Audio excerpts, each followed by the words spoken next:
Hi, everybody. I'm Lainey Morrow with DHS Communications, and today I have Paula Stone with me. She's the Deputy Director of DMS, and we want to talk to you about PASSE Phase 2. So, Paula, what does PASSE stand for? PASSE is provider-led, which is hyphenated, provider-led Arkansas Shared Savings Entity. And so the PASSE is a model of care that's a state health plan created to meet the needs of approximately 43,000 people, right, Paula? Yes. Medicaid recipients with complex behavioral health, developmental, or intellectual disabilities. And we have 3 PASSEs who have formed to manage care for these specific clients. And just to note, we have almost 900,000 Medicaid beneficiaries statewide overall, and that's adults and children.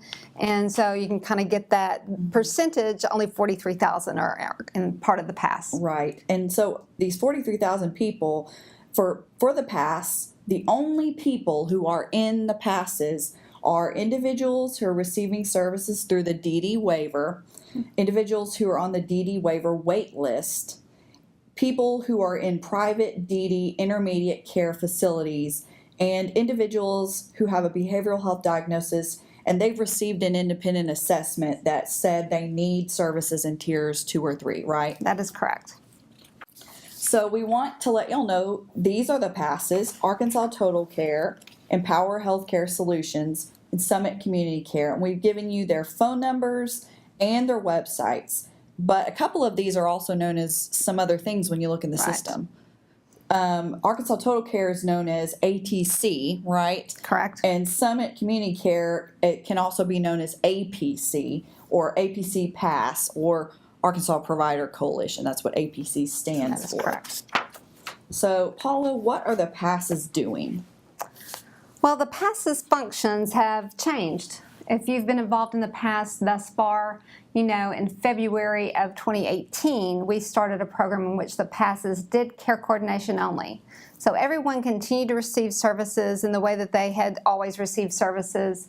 The Medicaid providers were paid fee for service for all the services that they were providing, and we added care coordination. We did this to get the program up and running, to get people used to care coordinators, to allow the PASSEs time to hire care coordinators, train them, and make sure people were getting their needs met. So they were coordinating care although they were not paying for that care. And so we're going into phase 2 now, and that's when we changed to this model where the PASSE begins to pay for those services. So the PASSE does not change, right? It does not change a person's eligibility for Medicaid. We want to make sure everybody knows that. It is just changing how the services are paid for. Every PASSE is required to have services statewide available to their clients, and they act like insurance groups. That's kind of the best way to describe them. They act like insurance groups to cover the health care services for their members. So on March 1st, the PASSEs are going to assume full risk and be responsible for working with their members to create person-centered service plans. So even though the person-centered service plans have been in creation and they've been working with people to do that, now that shifts a little bit, so the person-centered service plans are really going to drive what services are being provided. They're going to be responsible for paying all claims. So providers of services are going to submit every claim to the PASSE to which the member belongs. So they're going to have to go out there and make sure that they know which PASSE that person belongs to, or if they belong to a PASSE, and they're going to bill that PASSE for those services. They won't be submitting claims to Medicaid any longer. And how can we ensure that people are going to be covered? There are people who've wondered, is there going to be a gap in coverage, right?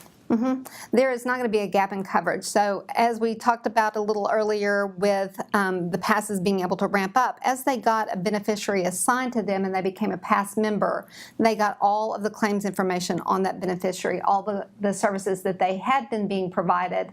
And we have also been sending to them all of the authorizations for the services that are authorized. So they have a good view into everything. So preparing for that March 1st start date, they're going to have to honor all of the authorizations that are currently in place for those beneficiaries, even if those authorizations expire on March 1st. They have to honor those active authorizations for services, and then they would continue paying for those services once providers start submitting those claims to those PASSEs.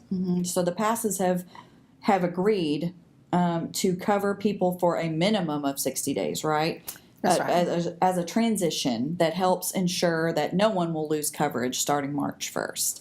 And then also they've talked about how they're, for a minimum of 60 days, going to cover all providers, whether they're in or out of network, at the same in-network rate while they're working on signing contracts with providers. That's right. So even if a provider has not joined one of the PASSE's networks, they can still submit those claims. They would be able to contact that PASSE and be able to go ahead and learn how to use their billing system and submit claims. I know we've been getting a lot of calls with providers that think they only have a short amount of time to get in network or they won't get paid, and that's just not true. So for providers and members, we want to show you what their cards are going to look like. The PASSEs are sending cards, right? And we have for you what they look like. Each and every PASSE has a different card, but they all have the PASSE logo on them. But Paula, do they need to keep their Medicaid cards? So they'll still have Medicaid cards because they'll still have a Medicaid number. As we said earlier with the eligibility, your Medicaid eligibility does not change. This does not change it. So they'll still have that Medicaid and that Medicaid number, and then the PASSEs will be assigning a number for the PASSE. So something that's really important is for providers to be prepared. And one way that we want to help providers be prepared is by showing them how they can log into the portal and find out if their clients are in a PASSE. And so we're going to actually show how to do that right now. So providers should already be able to log in and see their clients and if they're in a PASSE. And the first step to doing that would be to go to the DXC provider portal. And we have that link for you right there. It's a long link. Just make sure you type it in correctly. But you'll get to that provider portal, and then what, Paula? Then you enter the provider user ID and you click login. And we have that screenshot there so you can see exactly what it looks like. The third step will be for you to enter your provider challenge answer, and then you'll click continue. And that's what it will look like for you when you get to this step. And the next step is you enter your password and you click sign in. Then for step 5, you will click the eligibility tab up there at the top. You can see it's outlined in yellow. And you'll enter the beneficiary's Medicaid ID, date of birth, and then you'll click submit. Once you do that, you'll scroll down to see the managed care assignment details. And it will show you, as you see on the screen, if they're in PASSE managed care and which PASSE they're assigned to. We want to also note that the beneficiary won't become a PASSE member and won't show up in that portal until the PASSE takes responsibility for that beneficiary. And so if a beneficiary is new to the PASSE system, they get an independent assessment, and they are assigned a PASSE, 7 days later is when that PASSE assignment is going to show up in the portal. It won't show up immediately. The PASSE is going to get the information that the beneficiary has been assigned, and the beneficiary is going to get a letter that they've been assigned to a PASSE. But the provider won't be able to go out to that portal and see it until they're active with the PASSE, the day that they're active. In addition, the providers are also not going to see the tier level that that beneficiary was given, or the date of the independent assessment. That's something that they were used to seeing, providers were used to seeing in this portal prior to phase 2 of the PASSE. That was because the providers needed to know that because we were still in a fee-for-service system, and those tier levels were linked to types of services that they could receive. They also were trying to track the independent assessment dates to make sure that an independent assessment didn't expire. We have, for the behavioral health population, those assessments are needed to be updated annually. But now with the PASSEs taking responsibility and assuming full risk for those clients, then that tier level really carries less weight more of the weight is the person-centered service plan. So what we want to make sure is that people get the services on their person-centered service plan. So it's very important to meet with the care coordinator to get those services, and the providers would work with a care coordinator to determine what those services are, and they would work with the PASS to ask for authorization for the services. So it's not as much linked to the tier level. And then for the reassessments, I know a lot of providers have been very concerned about not knowing the date for the reassessment, but those reassessments are being done in blocks, and sometimes people get reassessments for other reasons. They may get a secondary assessment for a behavioral health concern if they're DD, have more of that designation in the DD, and vice versa. And then there's also been some instances where we've done new assessments based on an appeal, or a new assessment based on change of circumstances. And so the PASS is the one who's going to have that information about the need for reassessment, and we are working with Optum Independent Assessment to make sure to coordinate with the PASS care coordinators to ensure that everybody who needs a reassessment gets one. Okay. So now that the provider knows that the person that they're serving is in a PASS and that they're a PASS member, and they know which PASS they're with, the best way for the provider to communicate, particularly about billing concerns or any other concern that they have with that member, is to connect directly to that member's PASS. And we have this on the screen that tells you those call lines for each PASS, and for the providers to use those call lines. And so they would be able to do that. Those phone lines are already staffed with the PASS staff members, and they can call those directly. They're going to get their best answer from the PASS which the member belongs to. And then we also have staff here at DHS on hand, and we are meeting regularly with the PASSes as well. But we have a call center, what we call our command center, that we are ready every day. We're already meeting, and we are addressing concerns that providers and members have. But for providers, if they need to call a command center, we have a number on screen for just providers. That's the best place for providers to get assistance, right? And we also have an email address for them. What are the call center hours? We're going to have people here staffing that call center.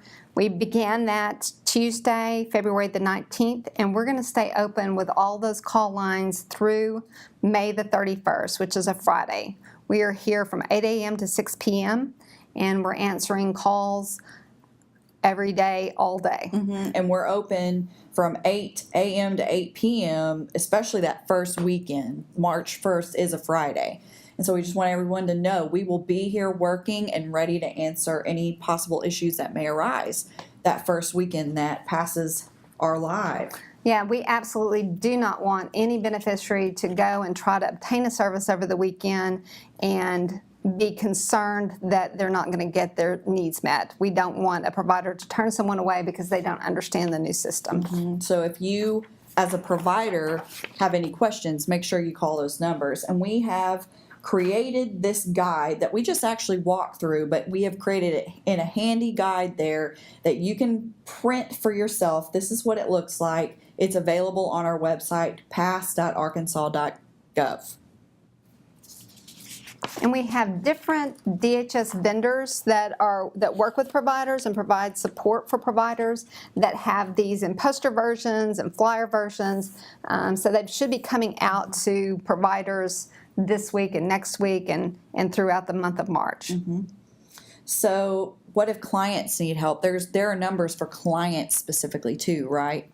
That's right. So if a client is watching this, if a PASS member is watching this, or if we have a provider that has a member that comes in and has some concerns about their PASS, questions about their PASS, they can have them call this number, which is different than the provider number because we have different types of people answering those calls that can help that person. So we have people that know the billing system that can answer provider calls, and we have people that are really working on the care coordination side of things that can answer the calls from clients and PASS members. So we have those three numbers on the screen now. So if a beneficiary has an issue with their PASS, first call the PASS. We're giving you those numbers. But then if you just need general information about the PASSes, or if you want to switch PASSes, you can call PASS Beneficiary Support. So we've given you that number. And then we have a PASSE Ombudsman office. Paula, why would someone want to call the PASSE Ombudsman office? You know, we've been running this PASSE Ombudsman office for a couple of months now, and people either have a concern that they didn't get answered from their PASSE, they want to know about the program overall, they may have gotten information from different people and just want to have something clarified, or they may want a liaison that works between the provider, the member, and the PASSE. So we have people that can answer those kinds of concerns, those questions, take any complaints, and resolve those issues. So we've given you that number as well on the screen. And we have this handy graphic that if you would like to, as a member, print it out and put it on your refrigerator just so you have those numbers handy, that would be a great idea. And we have that. That's what it looks like right here. So we want to give everyone an update on Forever Care. Forever Care was one of the 4 PASSes that had been providing care coordination all of 2018, but they chose not to move forward into phase 2. And so we have the 3 PASSes still with us. They passed all their readiness reviews, and they received Forever Care's clients. So Forever Care's clients should have received a letter, right? That is right. So there were about 7,600 clients that were with Forever Care receiving the care coordination services, and they should have received a letter indicating the new PASSE that they were assigned to. We did proportional assignment, and so we just went through and each member went to one of the 3 PASSes proportionally, so 1, 2, 3, 1, 2, 3, and the letters went out from DHS to say you've been assigned to a new PASSE. But people can still choose, right? How long do they have? They have 90 days to choose another PASSE if that's something they want to do. And if people want to switch, or if they want information on the other PASSes, they would call beneficiary support, which we have given that number and also is on screen right now. They can also call that number because they didn't receive their assignment letter. We have a lot of return mail that we get. Addresses don't get updated in the system very frequently, and so they may not have gotten that letter. We don't want them to be concerned if they didn't get a letter because they did get reassigned, and they can call that beneficiary number and find out which PASSE they were assigned to. Conveniently for members is the same number that you would call to find out which PASSE you're assigned to is also the PASSE number the number which you would call to change PASSes if that's something you want to do. Or update your contact information. They can do that for you. And just back to the reminder on this is providers are not going to be able to see that in the portal for those Forever Care members. So there's 7,600 members out there that have been reassigned. You're not going to be able to see that in the portal until March 1st. Okay.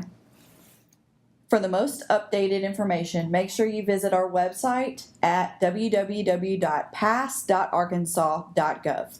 Thanks for watching.